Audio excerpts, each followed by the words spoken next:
negócio. Então, vantagens.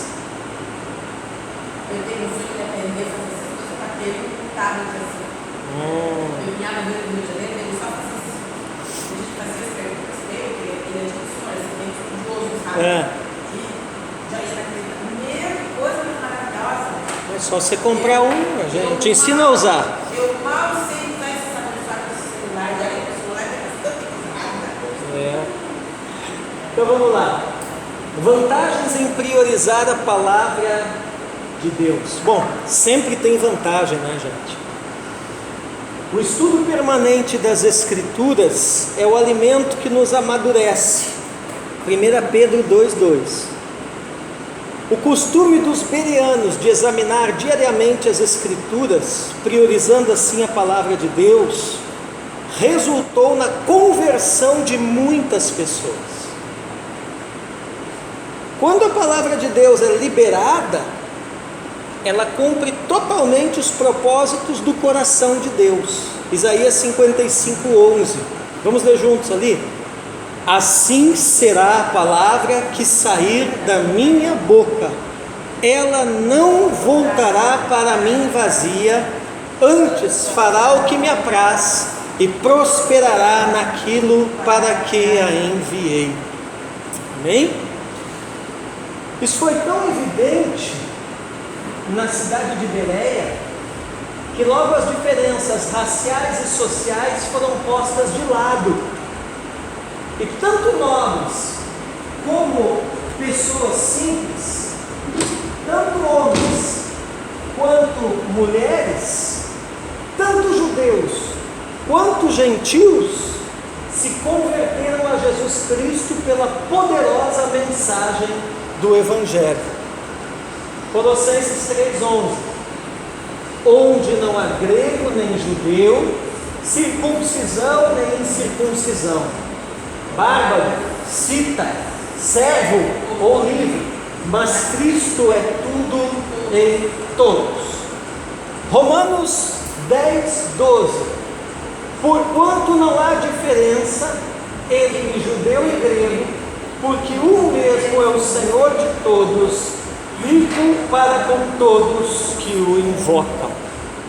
Amém? Então você veja que a palavra foi tão poderosa nessa cidade, através da vida da igreja, da vida dos irmãos, que começou a haver até uma revolução social na cidade de Bereia. Nós estamos falando de uma época de intensas diferenças sociais, culturais, de gênero, em todas as áreas, né?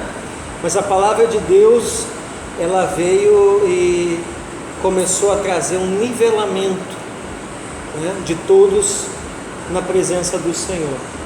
Amém? Principalmente aqui a diferença entre gênero, né? Entre homem e mulher, né? Nós estamos falando de uma sociedade extremamente machista, né? Bom, vamos adiante. Conformação zelosa às Escrituras. Os judeus bereanos que vieram a se converter, apesar de sua ardente expectativa pelo cumprimento das Escrituras no que diz respeito ao Messias, ainda assim não engoliam qualquer mensagem. No seu zelo, eles usaram a palavra escrita como medida da palavra pregada. Sublinhe isso.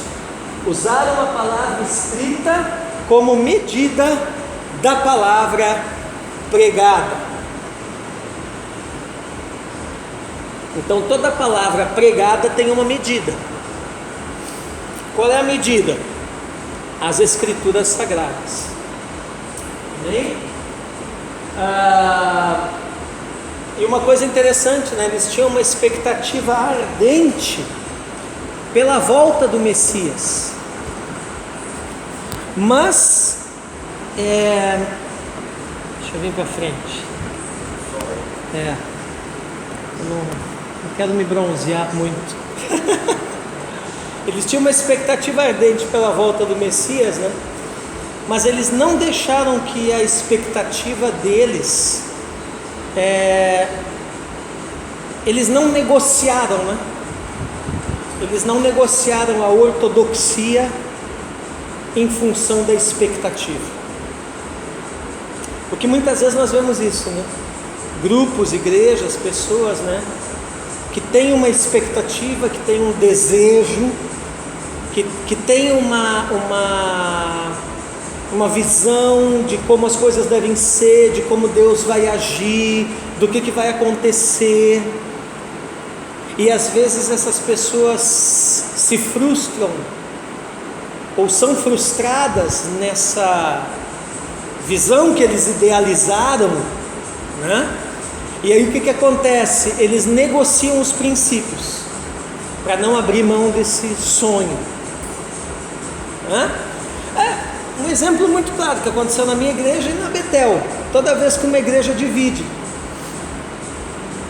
então no meu caso aqui, as pessoas tinham uma expectativa de como eles pensavam que eu deveria ser, que a igreja deveria ser, né? E um dia que Deus falou comigo e mudou a visão, eu pelo menos interpreto assim: eles se sentiram frustrados nas suas expectativas e dividiram a igreja. Só que frustração na expectativa não te dá o direito de quebrar princípios, né? Quer dizer, então eu fico frustrado porque uma coisa, né? Porque a igreja que eu idealizava que deveria ser de um jeito, né? Ou vamos dizer assim, quando o pastor se desvinculou da denominação e eu comprei uma ideia e segui ele, né? E aí agora essa ideia não é mais assim, né? Mas isso não me dá o direito de quebrar princípios como honra, como lealdade, como respeito, como a própria unidade da igreja, né? Então a gente tem que... A igreja em Bereia nos ensina isso. Então eles têm uma expectativa zelosa, eles querem de todo o coração que algo aconteça, que é a volta do Messias. Só que assim, não vai acontecer a qualquer preço. Então, mais importante que o Messias voltar, vamos dizer assim, na ótica deles, era que a mensagem daqueles que estavam pregando essa volta batesse com as Escrituras. Deu para entender? Então, o mais importante é a testificação com a palavra de Deus. Por quê? Porque Deus não faz nada sem servir a sua palavra. Amém? Muito bem. Quem prega também deveria ser cuidadoso em basear o que está pregando nas Escrituras Sagradas. Caso contrário, sua mensagem não deveria nem mesmo ser ouvida. Sublinhe isso. Eu sei que parece muito radical isso aí, mas o que é, né? Então, a mensagem nem deveria ser ouvida se não fosse bíblica. Isso é um mecanismo seguro para evitar tantas ondas e modismos que têm causado tantos prejuízos à igreja. É urgente darmos uma maior atenção à ortodoxia. O que é a ortodoxia aqui? O rigor em seguir os princípios. Amém? Paulo fez uma recomendação a Tito quanto à nomeação de bispos na igreja. Olha o que Paulo diz. Vamos ler. Retendo firme a fiel palavra, que é conforme a doutrina, para que seja poderoso, tanto para admoestar com a sã doutrina, como para convencer os contradizentes. Então aqui Paulo está falando o seguinte para Tito, que os bispos, né, ou seja, os líderes, os pastores, tá? Líder linha de frente da igreja, ele tem que cumprir alguns requisitos, né? Então, qual é o requisito aqui, ó? Ele deve ter firmeza e fidelidade na palavra, em conformidade com a doutrina. Isso faria dele um ministro poderoso. Amém? Uma vez eu estava conversando com um pastor. Claro que por ser pastor não quer dizer que o indivíduo vai saber tudo, né? Dá uma espiada, Cristina, acho que parou alguém de bicicleta. Não sei se foi no vizinho. Claro que por ser pastor não quer dizer que um indivíduo vai saber tudo, mas ele tem que conhecer a doutrina. É aqui? Estamos em aula agora, tá?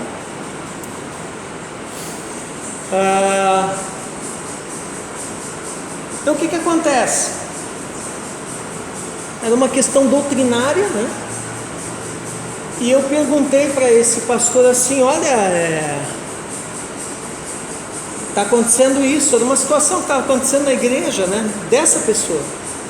Está acontecendo isso, e o que você me diz desta doutrina, né? Não, eu nem tenho nada a te dizer, porque isso aí é coisa assim para gente que nem você, que é professor, que é da área do ensino, que estuda. Era aqui? Eu não tenho muito interesse assim, eu não tenho opinião formada, e era uma das doutrinas fundamentais da Bíblia. Eu fiquei pensando assim, um cara que não tem interesse em doutrina, não tem opinião formada sobre doutrina, não era nem para ser pastor. Se você não tem interesse nisso, está fazendo o que no altar? Está fazendo o que à frente de uma igreja? Pensei com os meus botões, mas não falei, né? Então, por que eu estou contando essa história? Porque isso ilustra alguém que está em desalinho com isso aqui. Nem todo pastor vai ser um intelectual como eu, que trabalho na área do ensino, é óbvio, mas aqui está claro, né? Tem que ser fiel à palavra, conforme a doutrina, ou seja, tem que ter a forma da doutrina bíblica, né?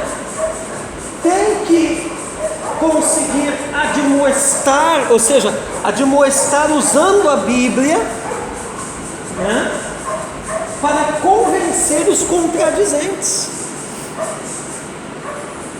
Aqui na igreja, a Cristina sabe, né? Eu tenho um ditado: não venha falar comigo sem base bíblica, né? E se vier, venha bem preparado, porque né? Venha preparado, porque se eu perceber que é uma forçação de barra, que é uma distorção de texto, meu irmão, entendeu? No bom sentido, né? No bom sentido, tem muita gente aqui na igreja que já apanhou de Bíblia de mim, e foi um massacre, porque quando eu venho com a Bíblia, eu venho para arrebentar mesmo, não para mostrar que eu sei ou que eu deixo de saber, para humilhar, não, mas para firmar a pessoa na doutrina. E por outro lado também, já aconteceu em algumas vezes da pessoa vir com a Bíblia e realmente ter razão, porque também a gente não é dono da verdade, e eu baixar a cabeça e dizer: não, nesse ponto você está certo, nesse ponto eu entendi errado, você está certo, vamos corrigir aqui. Mas o que eu estou dizendo é o seguinte: você já viram falar isso no monte de aula, né? O ministro tem que ser poderoso na palavra, irmãos. Nós estamos vivendo uma geração de ministros fracos na Bíblia, fracos. Eles pegam um trechinho da Bíblia e eles fazem aquele círculo. Hoje tem uma coisa nova, no ano 2, estamos falando do Senhor. Não, tanto como é que o senhor falou já, estou desanimada com a igreja. Não quero desanimar de ti, mas eu estou desanimada da igreja, sabe, do físico, do que o pastor está fazendo, do que está acontecendo lá, assim, sabe? A estrutura. Coisas assim, de criança. Eu não sei se eu estou errada, porque eu sou neném na fé, mas se tem criança tocando a bateria da igreja, e daí parte tem pessoas amaziadas, como líder disso, que daquilo. Eu acho assim que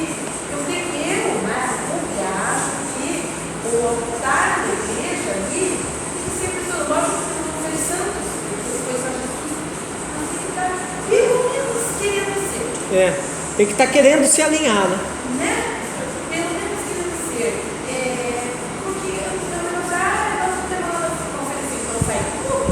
Porque eu aprendi que você chega massacrado dentro da igreja e através do louvor, através da ministração da palavra do louvor, vai começar a dar o ânimo, vai começar, né? Sim. Porque por isso que eu começo, não tem? Sim. É verdade? Então eu acho que a minha particularmente, como se tornou um outro jantar, nós igreja está abandonada. Então daí uma coisa é pedacinho da igreja e faz aquela figura, e faz aquele circo, sabe? E dá aqueles exemplos E às vezes não é até nem que ele é um mau pastor. Às vezes é que ele está querendo impedir o barco de afundar e não sabe como, porque de repente é um lugar que não era para ele estar ali. Porque essas denominações, como a que você faz parte, que tem uma rotatividade de pastor muito grande, não é bom. isso aí assim, ó, isso aí é trocar 6 por meia dúzia. Porque isso aí, eu fui pastor de denominação muitos anos, tá? Embora na denominação que eu fazia parte não tinha esse troca-troca. Às vezes acontecia, mas não era que nem a tua. Mas isso aí é um mecanismo de defesa que essas denominações criam para pastores mal intencionados não se arraigarem em determinados lugares. Então eles vivem trocando. Por um lado até está certo, porque tem gente mesmo que é mal intencionado e que se ficar muitos anos num lugar, ele até rouba o patrimônio da igreja. Eu já vi isso acontecer. Só que por outro lado, isso impede o pastor que vem de criar um vínculo duradouro com o rebanho. Porque daqui a pouco, dali 2 anos, 1 ano, 3 anos, 5 anos, sei lá, ele vai ser transferido e ele sabe disso. Então a ideia é assim: por que eu vou me desgastar criando um vínculo com eles, se daqui 5 anos eu vou ser transferido e eu vou ter que começar tudo de novo? Então isso é desgastante para o pastor e para o rebanho. E ele falou mais ou menos isso. Pois é. Quem quiser ficar aqui, fique, não quer que minha vez foi convidada. Claro. Entendeu? Mas por quê? Pelo menos ele está sendo sincero. Pelo menos nós estamos passando um vídeo assim, por favor, você pode dizer mas aí também abre um outro precedente, né? Que às vezes nessa rotatividade toda, tá? Acaba indo gente para determinados lugares que não era bem para estar ali. Porque às vezes um pastor tem maturidade para uma grande igreja, ele é colocado numa igreja pequenininha, ele não vai ter problema. Talvez o problema que ele tenha seja uma crise ministerial, onde ele vê que ele tem tanto potencial e ele se sente restrito. Agora, eu penso que é pior quando um pastor de mentalidade pequena vai para uma igreja grande. Porque assim, líder de igreja grande, ele não pode ter mentalidade pequena, senão ele destrói a igreja. Ele acaba com a igreja. Entende? E nesse troca-troca tem aí denominação, convenção, tem muita política. Olha, eu fui pastor, eu sei tudo isso. aí essas coisas acabam acontecendo mais. Porque assim, porque dentro. Além de mulheres que foram conversar com isso, com toda essa pessoa, que igreja para eles é empresa. Claro. Mas essa é a visão denominacional. As denominações, elas têm uma visão empresarial, e aí a coisa é assim, você tem que manter a máquina funcionando. Então lá não sei aonde, não tem ninguém para botar lá, mas tem que ter alguém, porque a coisa não pode parar. Então, sei lá, pega o de Sante mesmo, mas ele não tem chamado, não, bota ele lá e depois a gente vê o que acontece. Denominação rola assim, funciona assim. Por isso que, se você olhar o padrão bíblico, todas as igrejas são igrejas locais, não são denominações. Você não vê denominação na Bíblia. Você vê uma igreja que era a igreja da cidade. Você vê a unidade de várias igrejas locais. Mas você não vê essas estruturas denominacionais. Entendeu? Porque na verdade as denominações, elas são uma espécie de adaptação da igreja à estrutura empresarial. E isso não bate muito bem. O ambiente empresarial é um ambiente que a igreja não cabe direito. ali dentro. E aí eu estava lavando louça hoje e pensando nesse assunto. Aí eu falei, não foi isso que a Cristo deixou. Mas assim, irmã,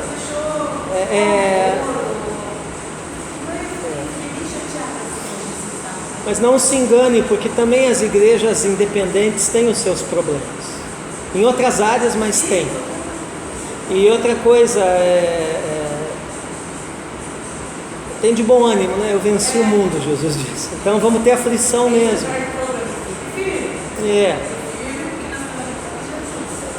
Se Deus colocou vocês lá, é para vocês serem solução. Então, às vezes as pessoas...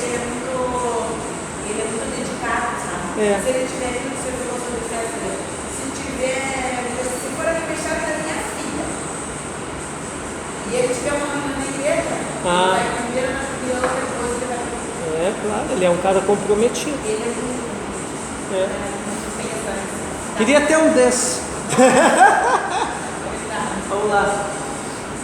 Eu já falei para ele, eu digo, pô, é só você pular o muro da casa. Eu também, no jantar, meu Deus, não, mas esquece isso aí. Aí eu não tenho poder dele. Não, esquece isso aí. Isso aí é assédio. Apaga isso aí que eu falei. Depois eu vou editar aqui. Isso daí é assédio. Tô brincando, não. Fique lá onde vocês estão, seja a solução lá. Seja a solução lá. Bom, voltando. Então, da mesma forma, gente, isso vale para o povo. Porque às vezes a gente só olha para o líder e não olha para nós. Que para poder assumir essa postura deve aplicar-se a conhecer melhor a Bíblia Sagrada. Isaías 8:20. A lei é o testemunho. Se eles não falarem segundo esta palavra, nunca haverá uma alva, ou não haverá manhã para eles. Então, o que interessa no momento que a igreja está numa crise? A palavra. Porque no meio das crises, vocês já perceberam? Quando a igreja de vocês entra em crise, a minha, o que mais tem é nego dando pitaco, é opinião. Mas eu acho isso, mas eu penso aquilo, mas que barbaridade, não sei o quê, mas mas eu vou ficar, eu vou sair, eu vou mudar, eu estou chegando, eu estou indo, né? Assim. Mas a questão é a Escritura. Fulano está certo, fulano está errado, fulano... Não, peraí, vamos ver o que a Escritura diz. Se fulano está alinhado com a Escritura, acabou a discussão. Se aquela decisão está alinhada com a Escritura, acabou a discussão. Se a igreja está alinhada com a Escritura, pode ter 90% descontente, 10% que está contente. Acabou a discussão. É o que aconteceu aqui. Eu sei que eu estou alinhado com a Escritura. 80% da igreja foi embora. Mas acabou a discussão. A minha cabeça ela tem duas chaves, né?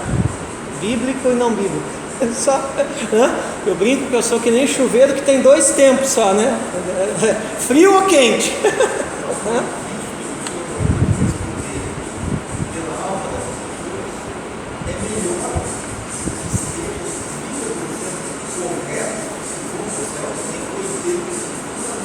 Exatamente.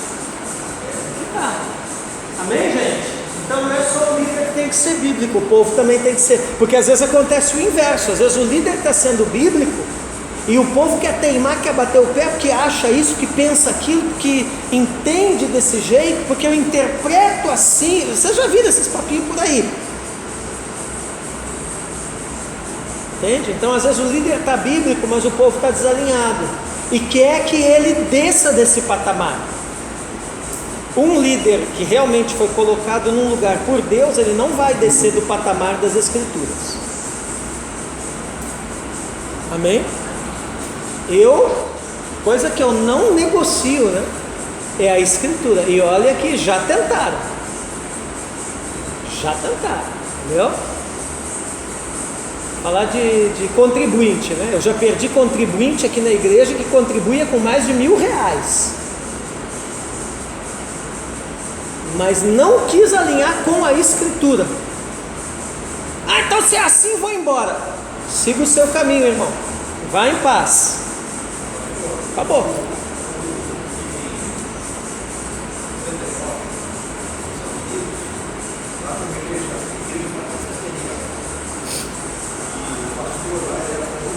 Aham.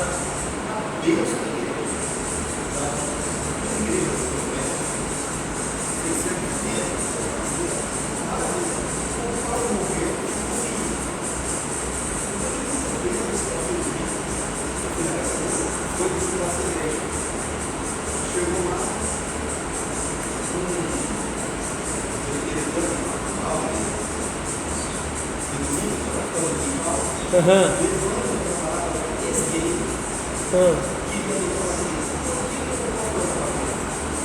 Por que eu não posso?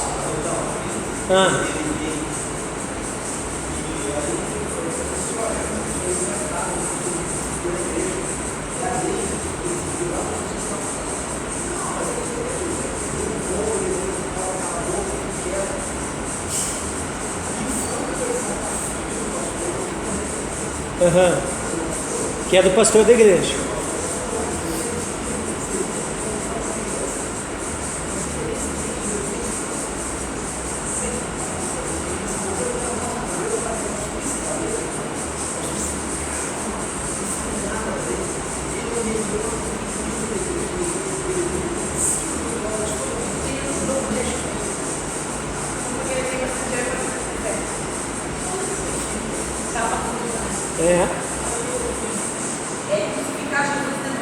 Vou dizer para vocês, eu vendo alho na rua com esse sol, mas eu não me vendo.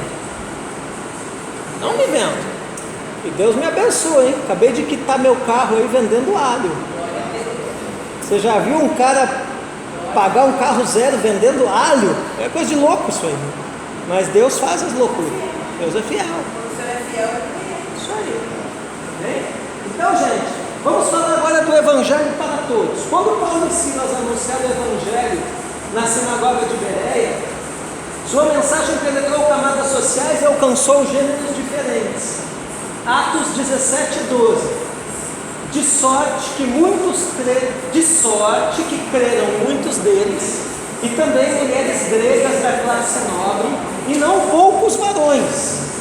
A mensagem do Evangelho é eficaz, independente da camada social ou de qualquer outra diferença que possa separar as pessoas. Em 1 Coríntios 9:22, Paulo nos revela a sua estratégia para alcançar culturas tão diferentes. Fiz-me como fraco para os fracos, para ganhar os fracos. Fiz-me tudo para todos, para por todos os meios chegar a salvar alguns.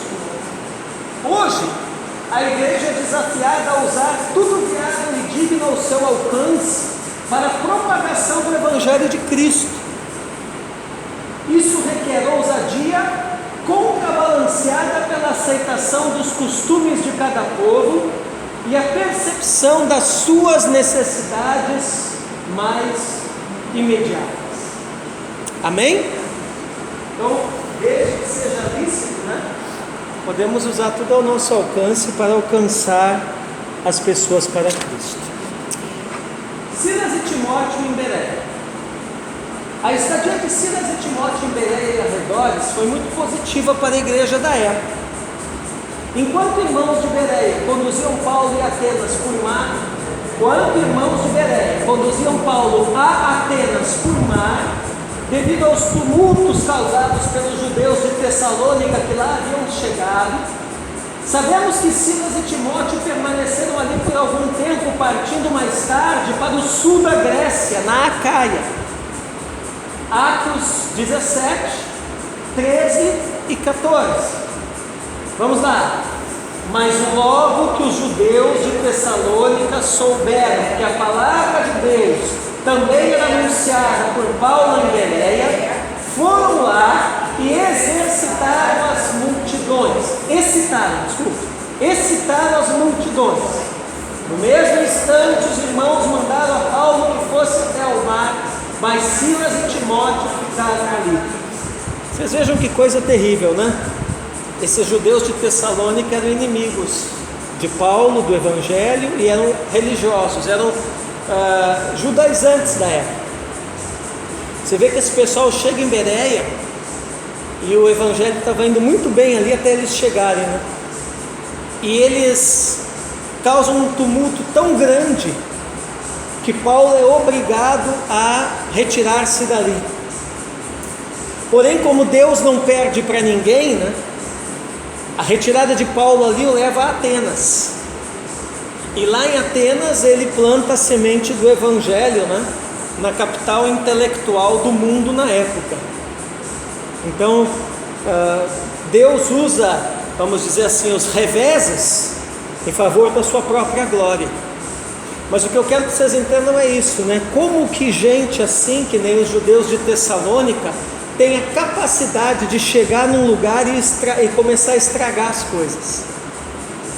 Como que eles têm a capacidade de chegar numa cidade, numa igreja, num lugar e começar, né, a levantar contendas, começar a fermentar, né, a excitar os ânimos, a fermentar situações, né, a ponto de atrapalhar a obra ali.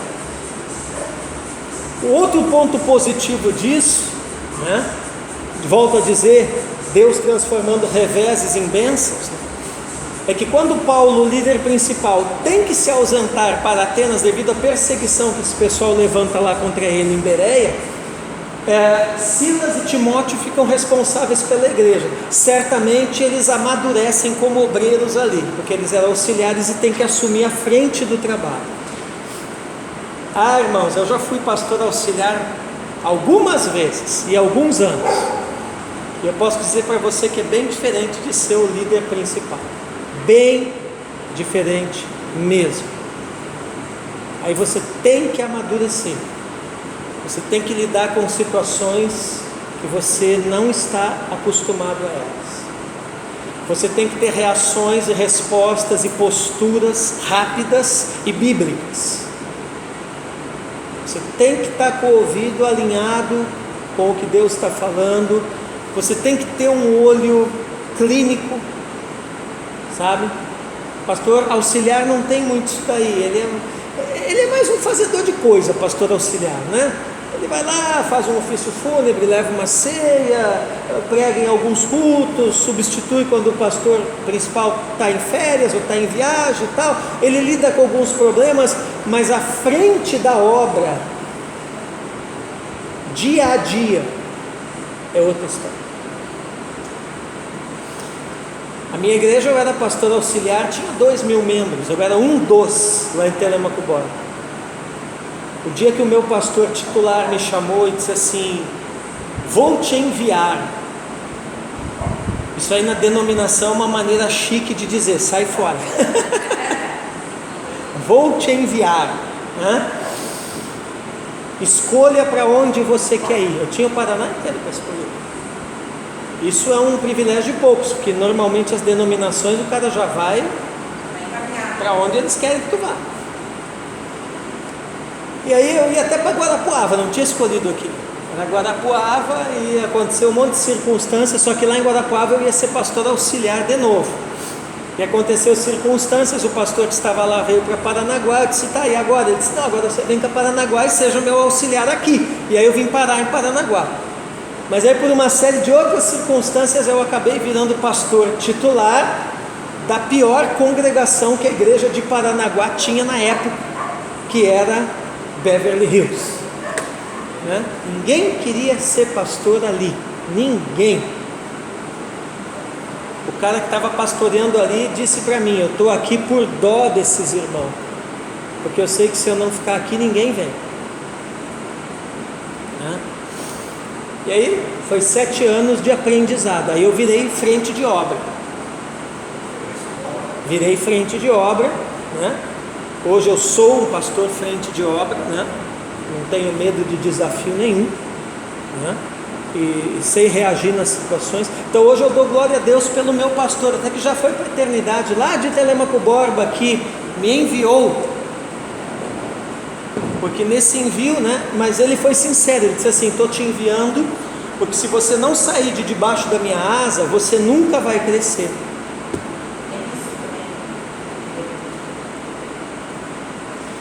Entende?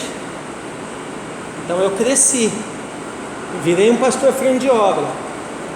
E depois ainda, quando a minha igreja aqui teve a divisão, eu perdi os meus medos. Eu tinha muitos medos, e o maior de todos os medos que eu tinha, e que todo pastor tem, se disser que não tem é mentiroso, é perder membro. Porque se ele perde membro na igreja, ele perde duas coisas, ou duas ou três coisas. Primeiro, ele perde credibilidade aos olhos dos colegas. Ele já não é visto da mesma forma pelos seus pares. Segundo, ele perde a arrecadação. Terceiro, ele perde, vamos dizer assim, muitas vezes até a sua autoestima. Só que eu aprendi o seguinte: isso tudo é bobagem. Então, quando você perde os membros, que é o patrimônio maior de uma igreja, patrimônio maior de igreja não é prédio, é membros. Eu perdi 80% do dia para a noite. Mas aí você não tem mais medo, porque você já perdeu tudo que tinha para perder.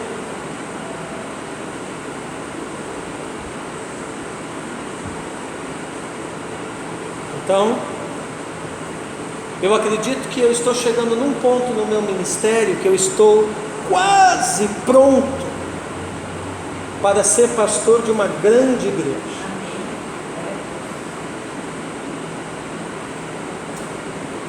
Porque tudo que eu passei com a minha igreja aqui até agora foi aprendizado. E aí quando tem um livro do Luciano Subirá, até que nada mais importe. Quando nada mais importar para mim, aí ele vai me dar as coisas grandes. Então eu não estou apegado a nada disso, só a ele. E é isso que pastores precisam aprender ao se tornar frente de obra. Eu aprendi isso: quanto mais você lutar achando que a igreja, que aquilo ali é teu, mais vai escorrer pelos teus dedos e você vai perder. Por um motivo simples: não é teu. Não é teu. Você cuida de algo que não é seu. Entendeu? Então assim, eu não tenho hoje mais medo de nada com relação à igreja. Entendeu? Vou entrar, bem-vindo. Vou sair, vai em paz.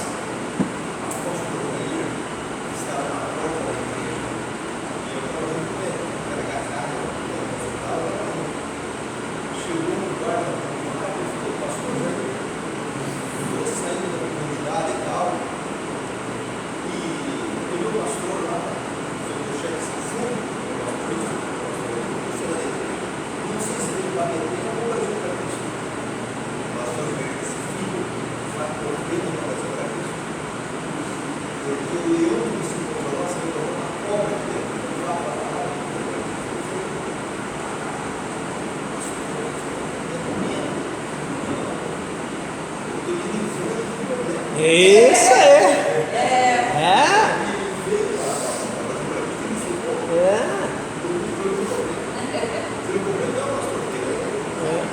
Pastor, irmão, vou te dizer, e eu estou chegando nesse ponto, entendeu? O pastor que é esperto, ele foge desses rolos aí, entendeu? O pastor que é bobinho, que está no início, vem aqui que eu vou. Ele se ilude, assim, eu vou endireitar o cara. Você não endireita ninguém, meu filho. Você não endireita nem você, vai endireitar os outros.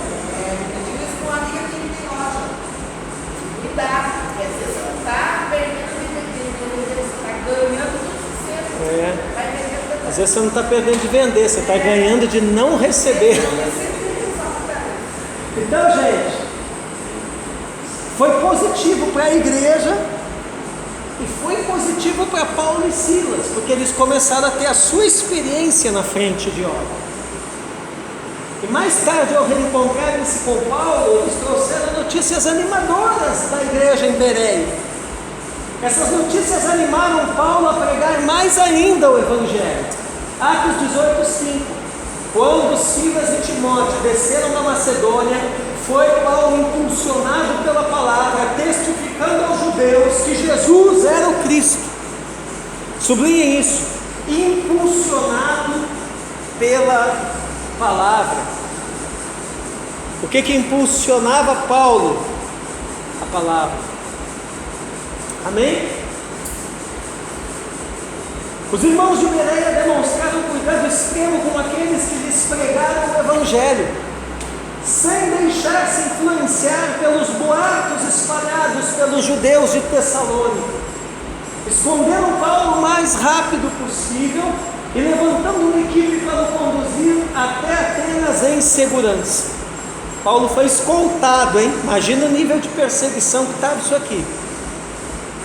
Anos mais tarde, a igreja em Bereia ainda enviou o irmão Sópatro para proteger Paulo em sua terceira viagem missionária e ajudar a despistar os judeus que haviam armado ciladas contra ele depois do tumulto ocorrido em Éfeso.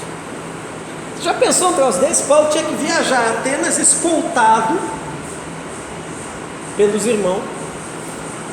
E depois a igreja em Bereia manda Sópatro também para acompanhar Paulo como segurança.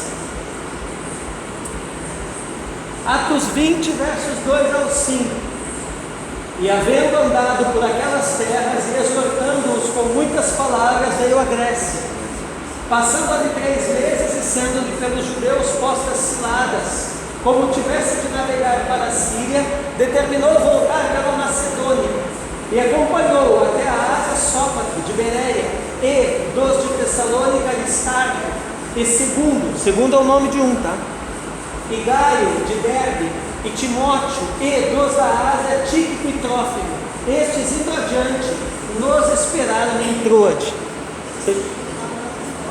É o nome de uma pessoa, o irmão segundo, né? O irmão dele devia se chamar terceiro, provavelmente.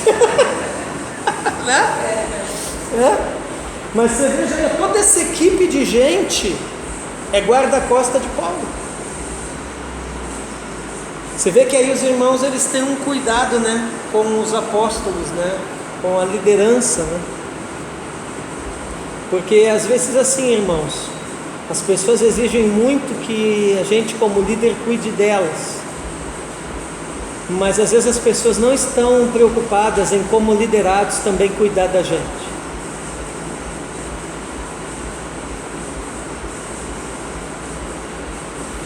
Então porque as pessoas às vezes projetam uma imagem que a gente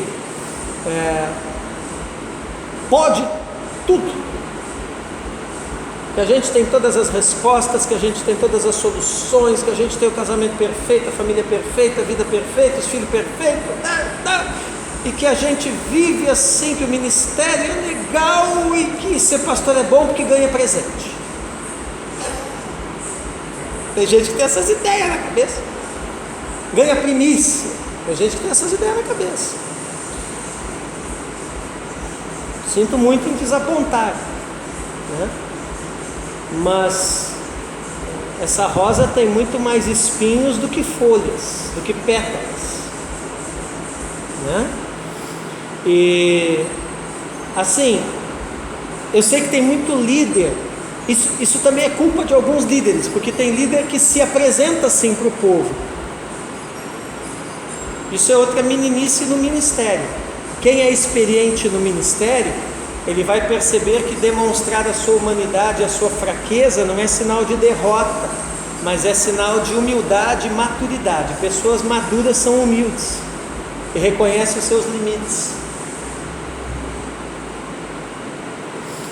Então assim, o povo tem que entender também que a gente é humano, né? Sendo humano, o líder tem problema também. Tem problema de casamento, tem problema de filho, tem problema de casa, tem problema com o cachorro, tem problema com o dinheiro, tem problema com tudo quanto é coisa, né? Eu cansei de contar quantas vezes eu vim cheio de problema pregar aqui. E isso não descredibiliza a minha pregação. Pelo contrário, a respalda, porque aqueles problemas, ao serem superados, darão mais credibilidade ainda àquilo que eu prego. É isso que tem essas coisas, para você aprender a lidar com isso.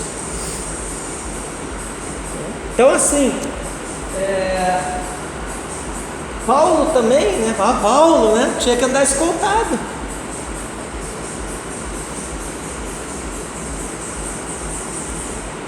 O povo também tem que entender isso. A igreja em Bereia mais tarde foi incentivo e alegria ao ministério de Paulo. A lição aqui é que a igreja fundamentada na palavra tem o poder de testemunhar animando os ministros do evangelho e os demais irmãos nas suas lutas e dificuldades. Amém? Então sublinhe isso. A igreja fundamentada na palavra tem o poder de testemunhar. O que é uma igreja poderosa então, à luz do livro de Atos? É uma igreja fundamentada na palavra. Ela vai testemunhar e animar. Quando os irmãos aqui começam com aquela conversa que eles estão desanimados, é aí que eu prego mais. Às vezes a pastora diz assim: ah, mas você vai lá pregar, aquele pessoal está tão desanimado. Mas é justamente aí que eu vou lá pregar, porque a palavra tem que animá-los. Amém? Vocês estão em 3 aqui tendo aula.